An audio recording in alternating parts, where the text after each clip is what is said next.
Donc la dernière fois qu'on s'est vu, François, c'était au Comic-Con. Donc ça s'appelait encore La Boîte. Ouais. Maintenant c'est les opérateurs. Tu disais que c'était un mélange entre Caméra Café et Lost. Oui. Et est-ce qu'aujourd'hui tu peux nous en dire plus? C'est un mélange entre Lost et Caméra Café.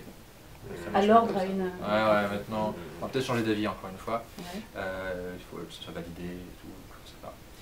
Ce qu'on peut dire, c'est que c'est un projet de longue date qu'on a avec Slim.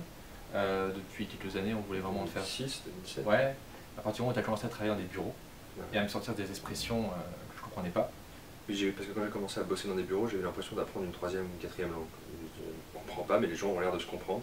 Je trouvais ça fascinant. Et moi, je trouve ça marrant. Je me suis dit, mais il y a un truc à faire là-dedans, parce que si tout le monde parle comme ça et qu'il y a un nouveau venu qui rentre là-dedans, il peut se dire, mais tout le monde est fou en fait. Et c'est un peu La question, c'est de savoir jusqu'où va la folie Voilà. en fait, dans la série. On s'est dit, on va rester flou. On va rester flou et ce sera une enquête et tout. Et on voulait faire un duo un peu à la Mulder et Scully. Sauf que dans ce projet-là, c'est plutôt la fille qui est le Mulder et le mec qui est Scully qui fait, mais non, voyons. Voilà. Donc t'es un peu la chiante en fait finalement. C'était ton personnage d'ailleurs. Ouais, c'est vrai. Non, moi j'étais le Mulder, moi. Ah oui. Oui, parce qu'à la base, voilà, à la base, ce qu'il faut savoir, c'est qu'à la base, c'était moi qui devais jouer dans la série. Puis il se trouve que je ne sais pas jouer. Donc on s'est dit, autant prendre des vrais comédiens. Et puis surtout, tu n'es pas une femme. Et surtout, je ne suis pas une femme, on s'est dit, autant prendre une T'as comédienne. du mal à enregistrer cette information. Hein. Ouais, mais je peux tout faire, je pense. Hein. Je pense que... T'as passé le casting, Mm. Je l'ai pas eu. Donc finalement, on a Sabine Perrault, qui fait le rôle de Fran, et Slim, qui fait le rôle de Slim, même si c'est vrai que quand on y réfléchit, on aurait pu t'appeler par l'autre nom. Ouais.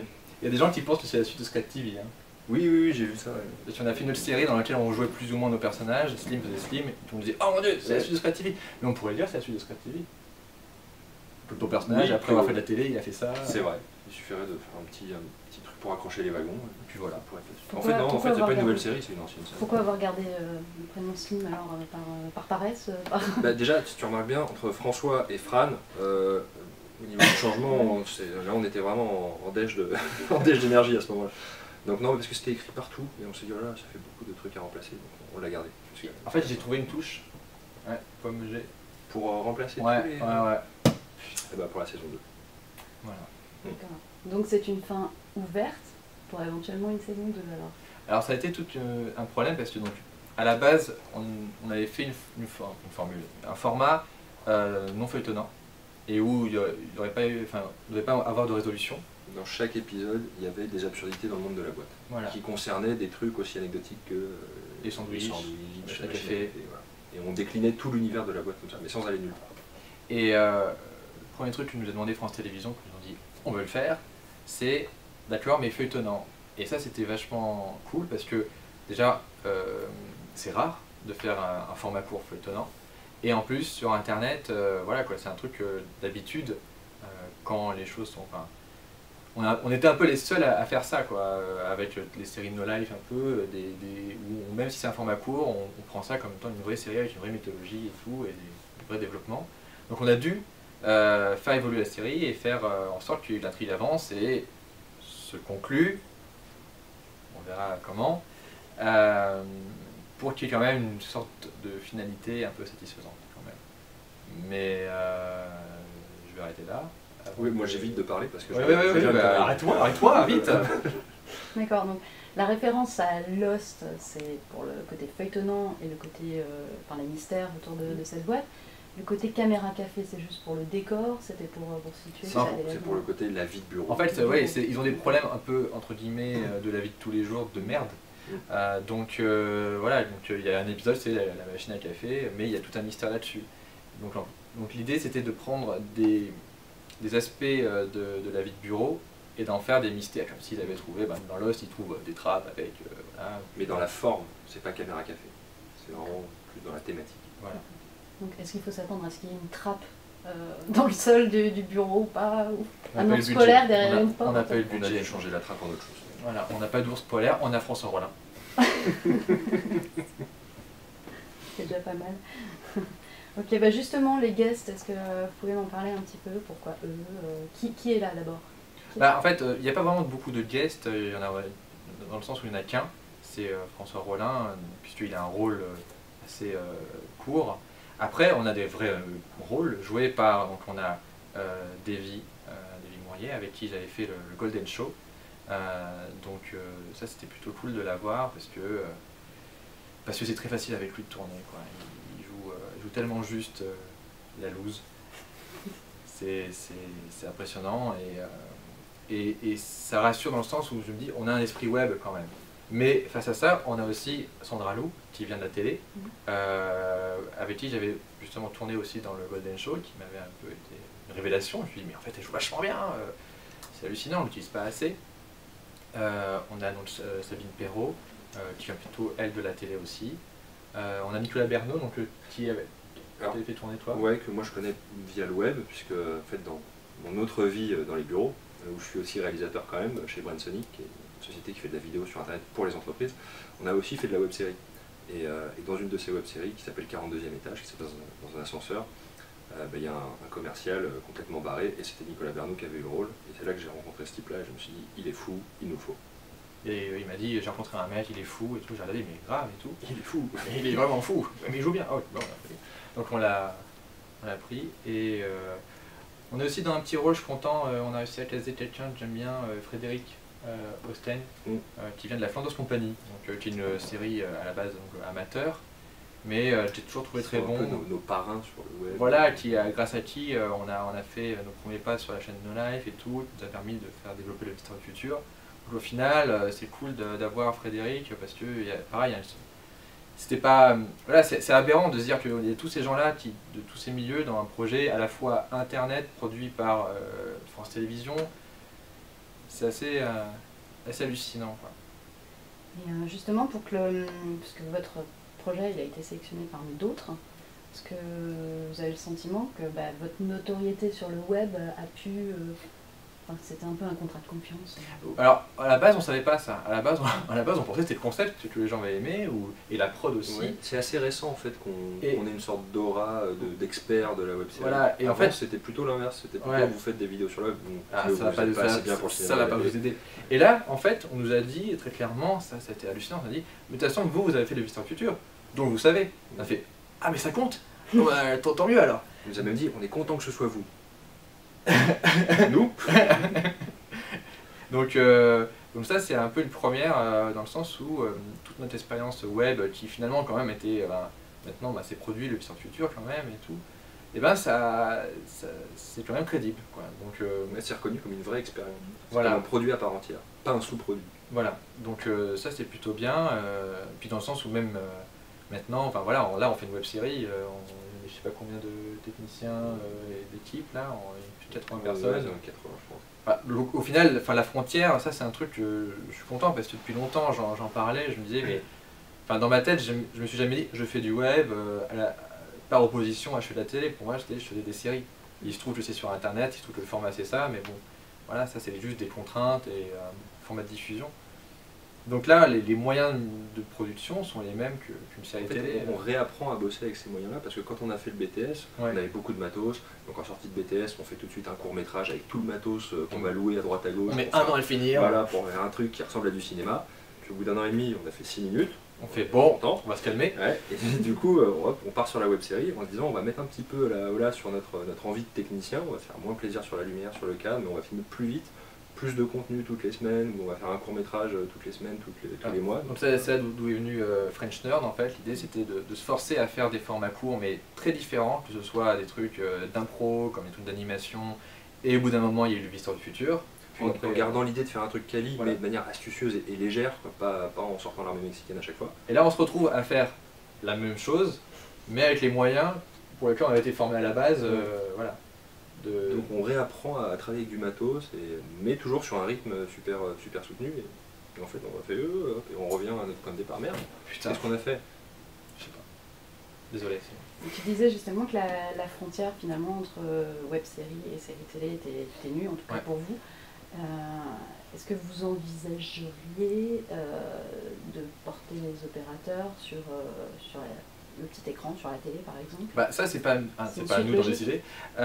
Et deux, ça ne changera pas notre façon de faire. C'est-à-dire que là, pour l'année prochaine, depuis quelques années, moi j'ai toujours navigué entre la télé et le web, et Et j'ai travaillé avec des gens de télé sur des formats courts en écriture, voilà. Et après j'ai fait des web-séries, après j'ai fait des trucs, des pilotes pour la télé. Enfin, pour moi, ça change pas ma façon de faire. Donc si ça se fait un jour, ce sera pas une décision du style allez on est fou, allez on fait ça comme ça, putain on tente un truc. Non, il faut que ça soit naturel.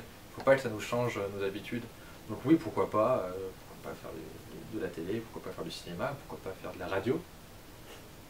Non. En tout cas, ça s'y prêterait éventuellement à la télé. Oui, je pense, oui. On a... Pareil, là-dessus, c'est pas notre boulot, entre guillemets. Oui. C'est-à-dire que nous, on crée des situations, on crée des personnages, on nous dit voilà le format et tout, et on s'adapte. Mais à la base, on savait pas si ça allait être une web-série autoproduite ou une série télé de 26 minutes. Et là, c'est une web-série feuilletonnante produite pour France Télé avec un 6 minutes. Donc, c'est pas comme si c'était une web-série pour une marque où on est contraint par une charte très spéciale. Là, c'est pour France Télé, on est quand même assez libre, donc pourquoi ça pourrait pas passer à la télé? Ouais, non, il n'y a pas de raison. Le format n'est pas prévu pour. Donc à propos de liberté, donc a priori le ton de la série, donc c'est une comédie, ça va être assez absurde. Est-ce que justement vous pouvez aller loin dans l'absurde ou est-ce qu'il y a des moments où vous disiez voilà non mais là justement, souvent on a entendu vous pouvez aller plus loin parce qu'il faut quand même qu'on y croit à la situation et tout d'un coup il se passe un truc vraiment absurde mais il faut qu'on reste sérieux. Bah là quand Rollin il se barre là, un plan où à un moment Rollin il se barre, il met 10 ans à se barrer, il regarde et tout, etc. C'est hilarant parce que c'est très sérieux quoi. Donc des fois ce qui est le plus absurde c'est pas ce qu'on croit vraiment quoi. L'absurdité c'est pas voilà quoi, c'est pas avoir un monstre etc. C'est vraiment des fois dans les comportements humains quoi.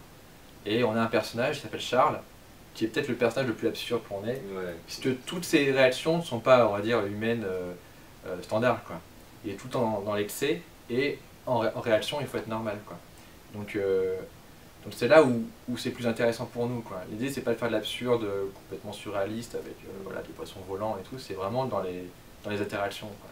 Non mais on a souvent été poussé quand même dans cette voie-là, tant par la prod que par France Télé. Et il y a même des fois des situations complètement absurdes qui ont été trouvées en réunion chez France Télé, où Boris Razon donne une idée, et puis on rebondit, et puis on trouve un truc complètement absurde qu'on n'aurait jamais osé proposer, et puis qui dit ouais non mais ça j'assume, ça c'est bon, c'est pour moi. Ok, bah, c'est parti. Et après on dit ah putain on fait ça, c'est fou. On a vu un petit peu les décors tout à l'heure, hein. C'est assez froid. Donc, vous avez une vision du travail, du monde du travail qui est quand même assez glaciale. Je voulais savoir, au niveau de quelles sont les autres parties pris que vous avez, niveau réalisation, mise en scène on voulait donner de la personnalité à cette boîte. On voulait vraiment qu'elle fasse étrange et tout. Donc le parti esthétique, on voulait créer une entreprise qui, d'un côté, voilà, quoi, représente tout ce qui est, on va dire, déshumanisé dans une entreprise. Mais bon, il y a quand même des couleurs, hein, on n'est pas non plus dans noir et blanc, c'est pas non plus trop abstrait quoi. On voulait qu'on y croit un minimum à cette entreprise. Mais bon, on a choisi des couloirs. L'avantage qu'on a, c'est que voilà, moi ce que j'espère, c'est que les gens qui connaissent les bureaux dans lesquels on travaille ne connaissent pas l'endroit. Parce qu'il y a dans les bureaux de Tele France. Et il y a plein de couleurs et tout, etc. Et c'est très chaleureux. Et nous, on veut casser ça à l'image et j'espère que les gens vont pas reconnaître qu'on tourne à Tele France. C'est ça le but. Et Slimane, vous pouvez nous parler un petit peu de votre personnage? Slim.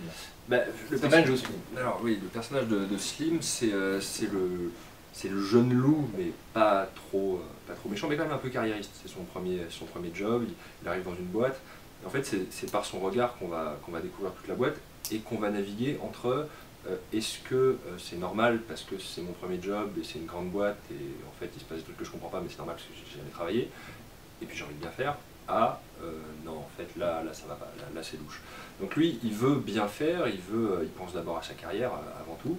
En fait toute l'histoire de cette première saison ça va être comment est-ce que et la rencontre du milieu professionnel, celui-là en tout cas où on va essayer de le pousser un peu dans ses derniers retranchements, et la rencontre de Fran, sa partenaire qui elle est persuadée qu'il se passe quelque chose de pas normal, comment lui ça va le faire évoluer, ça va finalement lui faire relativiser la partie carrière, vie perso. L'idée c'est que le personnage de Slim et de Fran s'associent, ils sont un peu obligés de s'associer, mais chacun a des raisons en fait. Et Slim sa raison c'est il se dit, ok, soit il y a vraiment un truc étrange, soit c'est pas étrange mais il vaut mieux que je sache comment fonctionne la boîte pour pouvoir grimper les échelons. Donc c'est un peu comme ça qui commence la série. Ok. Et enfin... C'est un peu un connard. C'est un point de vue. Oui, Joss Whedon avait réussi un... Oui, Il est pas là. je fais exprès, hein. J'ai eu François Rollin aujourd'hui, donc tout est possible. Hein. Tu penses bien. Joss Whedon avait réussi donc un tour de force avec Dr. Horrible, Oui. qui est quand même 15 minutes, enfin 3 fois 15 Ouais. minutes, avec une histoire complète, Ouais. une mythologie. Mm. Vous avez un petit peu plus d'épisodes. Ouais. Mais On chante pas, il n'y a pas de musical. Ah mince. Ouais, ouais. Mais est-ce que c'est compliqué de construire une mythologie, de boucler une boucle? Bah ça c'est un truc, là-dessus on s'est formé tout seul avec le Vice of Future et toi avec J'aime tu dire non, où à chaque fois on a des saisons qui sont pas finalement des saisons très longues, puisque le Vice of Future saison 1 c'est 1h30 en tout, la saison 2 c'est 2h15, et au final c'est un film. Donc si tu penses comme un film, bah, tu sais comment résoudre les choses, comment boucler les scénarios et tout. Tu sais qu'il faut amorcer très tôt les éléments, il faut que dans les 5 premières minutes, il y ait pratiquement tous les personnages principaux, tous les enjeux soient présents. Et ça on a appris à le faire, ouais, c'est vrai que le premier épisode le Vice of Future c'est un peu différent parce que la série a été un peu improvisée au fur et à mesure, donc dans le premier épisode il y a plein de trucs qui se passent mais on apprend au fur et à mesure, mais dans Je me suis dire non, toi dès le début tu expliques, voilà, lui c'est machin, il m'arrive ça, et après je dois faire ça, et... Ce qui ne m'empêche pas d'improviser après les dénouements. mais voilà, donc ça on a appris tout seul à le faire en fait, et ça nous semblait normal, on s'est dit mais si on met un premier épisode sur internet, il faut que les gens aient envie de voir le deuxième. C'est con, mais en fait, ça t'oblige à te poser plein de questions. Quoi. Et là, la mythologie, elle vient un peu des mêmes, parce que l'univers de la boîte, il est très fort, il est très visuel, il y a plein de trucs, ça fourmille de détails, et donc forcément, on peut faire appel à ce qui s'est passé avant de manière très, très facile, en fait. Ça devient très, très cohérent, très vite. La difficulté, c'est de dire à quel moment est-ce qu'on arrête, qu'est-ce qu'on révèle, comment on ferme le robinet. Et surtout, est-ce qu'on peut faire marche arrière ou pas après, et tout, donc faut que... Il y a toujours besoin de pouvoir se chier dessus, au cas où. Ouais, voilà. À la base. Donc, ouais, il faut qu'on ait des réponses qui soient à chaque fois qu'on comprenne ce qu'on veut dire, et en même temps garder une ambiguïté, parce que si tout est dit, c'est pas très intéressant. Quoi. Mais il y a un propos dans les opérateurs. Il y a un propos. On a découvert ça. Qu'il y a une analyse. Mais non, mais j'ai juste que c'est pas gratos. Oui. Ah bah ça, on le sait. Ouais, non, mais c'est pas gratos dans le sens où il y a quelque chose d'intéressant vers la fin quand même. Vers la fin, il y a... donc regardez le dernier. Ouais, attendez. Non, mais vraiment, ça amène. On va quelque part. Alors que la base du concept, on savait pas où on allait. C'est France Télé qui nous a dit non, il faut boucler un peu, il faut expliquer. On a fait très bien, on va expliquer. On a fait oh moi, mon Dieu. Et après, on a discuté et tout, et en fait, on a trouvé les solutions assez rapidement et ça nous semblait assez évident, quoi. Donc au final, on a une sorte de propos. Avec une résolution, avec des réponses. Des réponses, voilà, c'est ça. Avec des réponses. Des réponses. Merci.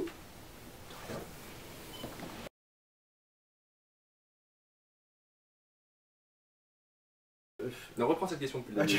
C'est moi qui ai toute la matière pour pas connaître la première. Mais comment? Réponds toi, putain.